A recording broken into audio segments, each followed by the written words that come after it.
होता है। आज मज़ीद हम इसकी मशक़ करेंगे। तस्वीर को देखकर फ़ेल लिखिए। पिछली बार भी हमने यही चीज़ें की थी, लेकिन आज हम मज़ीद मशक़ करेंगे ताकि आप लोगों को मज़ीद समझ आ जाए।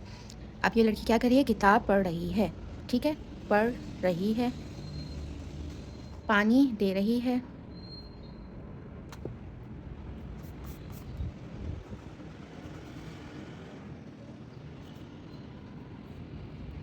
धो रही है,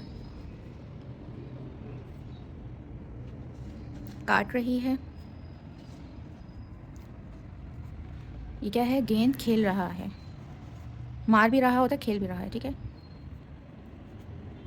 ठीक है? घास काट रहा है। ये कौन है? ये क्या कर रहे हैं? लड़ रहे हैं। ये चाट रही है, ये खा रही है और ये प्यार कर रही है, ठीक है?